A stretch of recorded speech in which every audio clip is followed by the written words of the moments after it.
better results for fat loss in a certain order.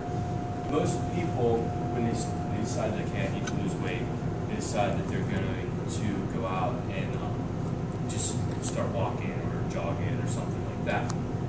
Well, and there's nothing wrong with that. You're going to see some results in the beginning because you're going from sitting on the couch, being sedentary, not really doing a whole lot, to increasing activity. After somewhere in around 6 weeks or something, it kind of plateaus. So what we have is, at the top of the pyramid is nutrition. It's the most important part. Without nutrition and changing your eating, it's almost impossible to get good results from a weight loss standpoint. So we really have to focus on that and make sure that we're hitting our 90% compliance, which I'm going to talk to you here a little bit about.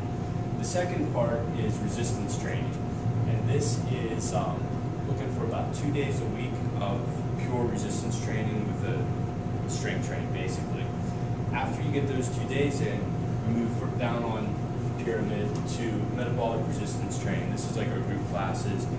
These are the workouts that will be in your books that say the metabolic resistance training too.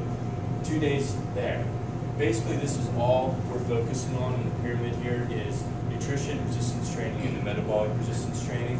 Below that, we're not worrying about it at all. Most people don't have more than 4 hours a week to dedicate to exercise. If you do, and there's nothing wrong with that if you do, that's where we get into like the high intensity endurance training. This would be any activity that's longer than like 45 seconds in duration and shorter than 2 minutes. So you're kind of in an interval pace like that. Then you're looking somewhere in there, if you're going to do that, maybe 2 days a week doing something like that. And then the bottom part is low intensity endurance training. This is your walking, your jogging. Spinning classes are kind of right on the line. Depending on the type of aerobics class, they're right on the line, just depending what type of class and stuff like that and the intensity of them. So these activities, like I mentioned before, with the walking and jogging are at the bottom, where most people start. We want to flip and come back up to the top. So going on down to the 90% compliance, what we're looking here is you don't have to be perfect in your nutrition all the time. If you try to do that, you're going to fail. So we allow for about 10% of the time to have the things that you know that you shouldn't have, the pizza, the desserts, the alcohol, stuff like that. So how we determine this 5% or 90% compliance, we want everybody eating 5 meals a day. Now these don't have to be sit down and I have my meat and my vegetables and this plate of food in front of me. A meal can also be a snack, which could be a handful of almonds and an apple. It could be celery, peanut butter, something like that. After each workout, we want you to have a recovery shake, and we're looking for 4 workouts a week, so it's 4 recovery shakes a week. We want protein at each meal, so every time that you eat, you want to have something that's a protein. That could be a meat, it could be dairy, it could be nuts, anything like that. Also, every time you eat, you want to have a fruit or a vegetable with that. And then starch, we want to limit the starches. By limiting the starches, we're going to put the body in an environment where it's going to drop fat even faster. So the 2 times we want to have the starch are at breakfast and after a workout within 2 hours of that workout.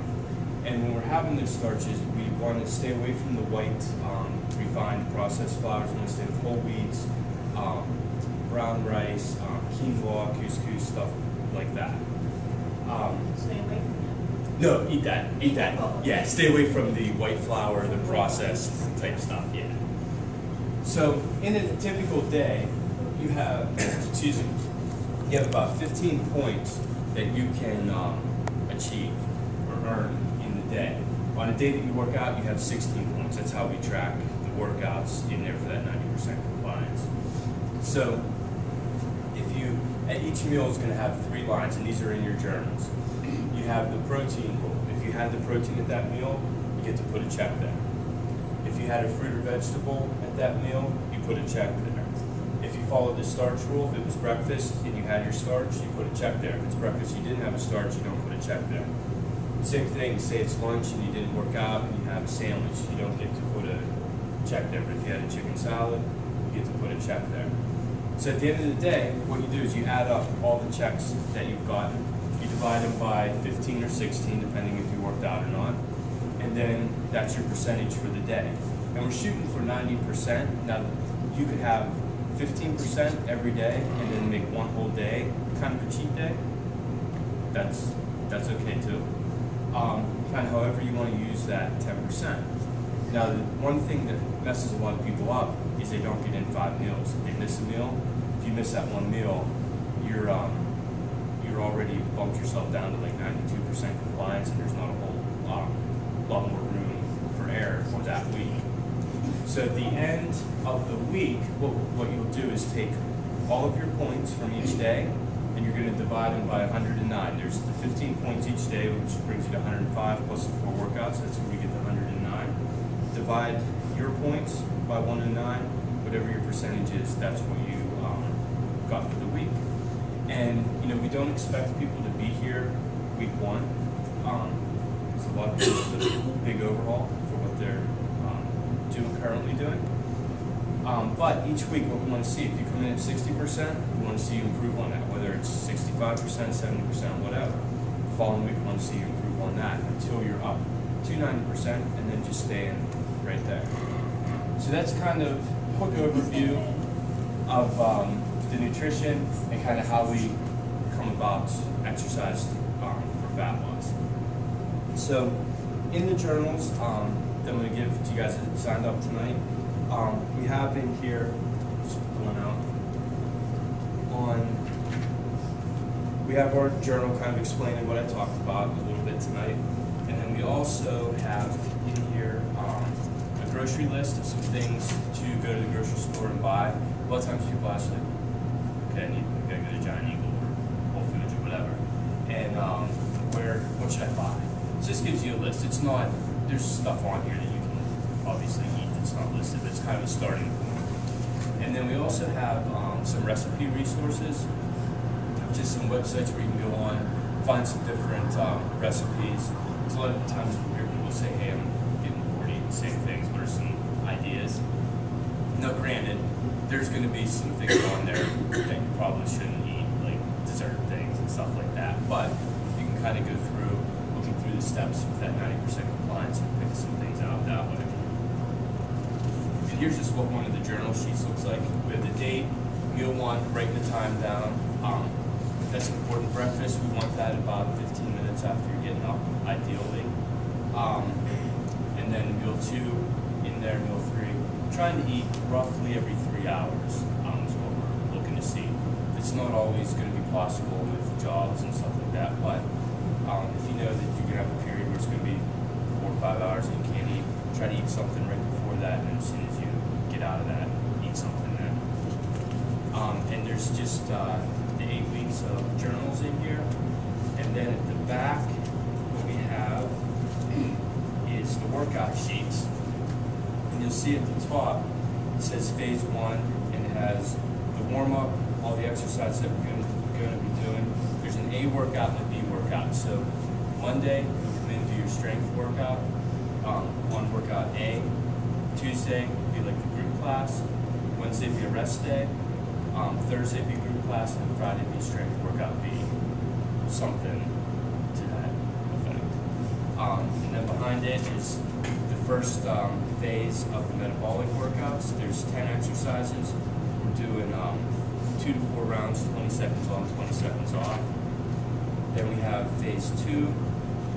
The strength workout is still an AB workout. Then the metabolic phase, where we're bumping it up, 30 seconds on, 20 seconds off, still 10 exercises. Into phase 3, which will be 2 weeks. And in the metabolic from there, we're doing 40 seconds of exercise, 20 seconds rest, still 10 exercises from there. And there's also, on the inside here, it says model and testimonial release. We're doing this in part with our mentor, Rachel Cosgrove. She has written a few books and stuff, and it's for some of her stuff she's coming up. We're doing this, the whole group of trainers and us together through Rodell Publishing. They want to hit stories together, put it in some of their future things like that. So that would be at the end, but any testimonials or anything like that, just fill that out. So I put one in there for everybody. So questions? How many ounces of protein per meal should you have? How many? Is there a particular weight, or doesn't it matter? Try and breakfast. We want to see around 30 grams ideally. The other meals I'd probably be in around 20 to 30 grams there as well. So, What about fats? Like healthy fats? don't worry about counting those.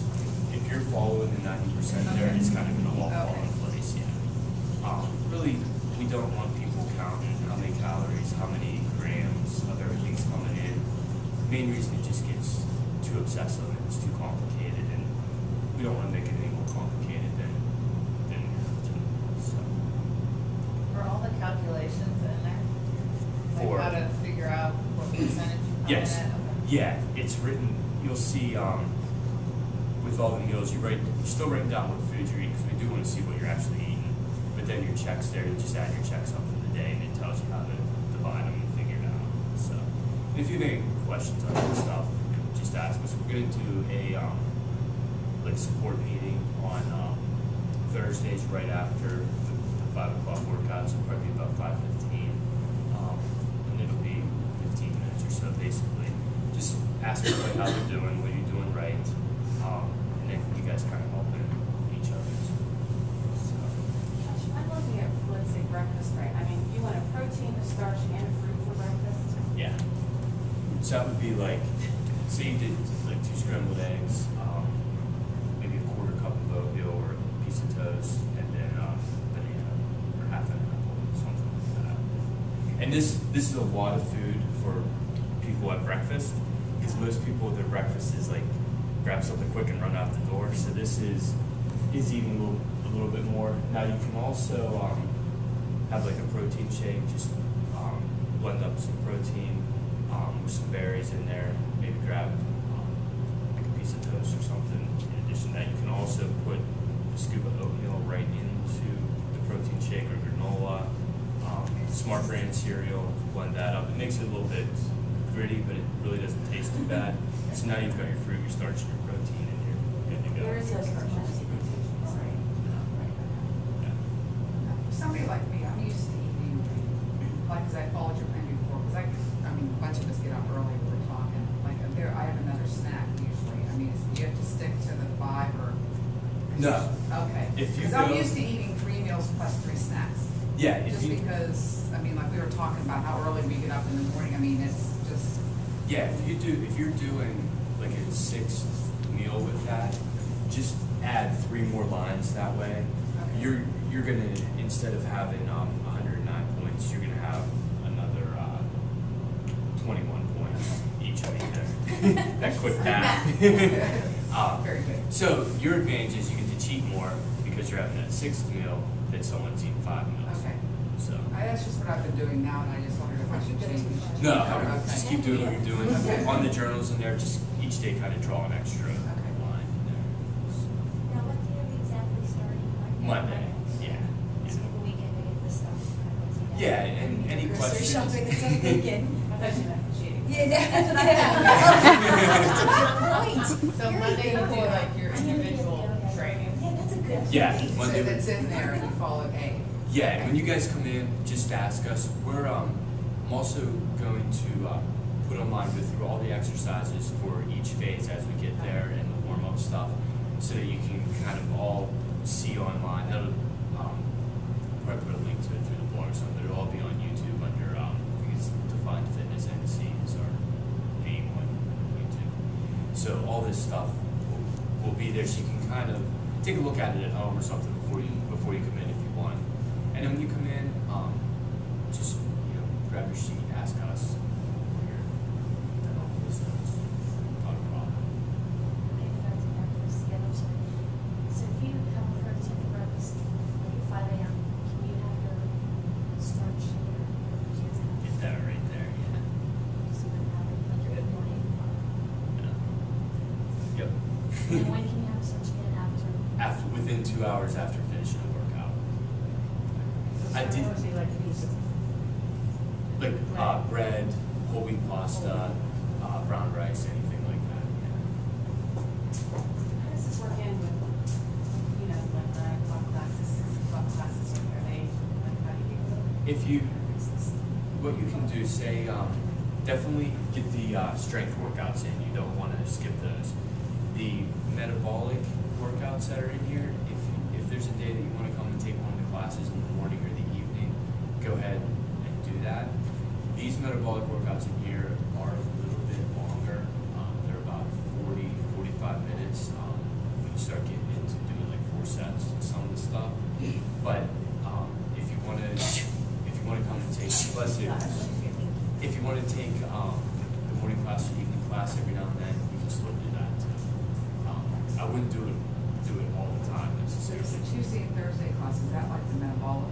Yeah. That's, okay, so I got it, so if I don't catch like, Yeah. So Tuesday, Thursday at 5 is specifically for this? Yeah. Okay, so then, but the 9 AM and the 6 PM should not replace this, is what you're saying? It can every now and then, but I wouldn't totally replace it. Yeah, because these are set up a little bit more for this. Yeah. So we bring our binder in when we do the workouts, like we come in Monday, we just train, but we bring our binder. Yep. So we're not, so we won't use our actual. Yeah, the program that you guys have in the drawer, like on the individual program Yeah. and stuff, just disregard that Okay, right now. that's At the good. end of the 8 weeks, we'll pick back up with Is that that system. resistance training? I'm trying to figure out the difference between resistance training and metabolic. Resistance training is more strength based and a little bit slower pace. The metabolic resistance training, you're using intervals, 20 your seconds weight's on, lighter. 20 seconds on. Basically the setup of like how the classes are.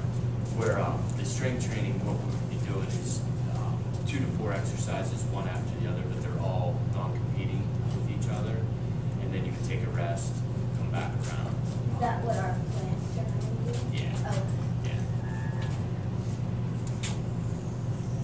Anybody else have questions? I'm sure my little comments Yeah, get started. see, I was I was just gonna saying. say. You all ready to get started?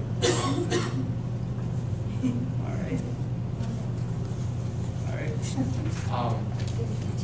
Everybody that has signed up on there, I have journals for you. Everyone that didn't sign up on there, I'll get you some journals. I just have to get them together. So.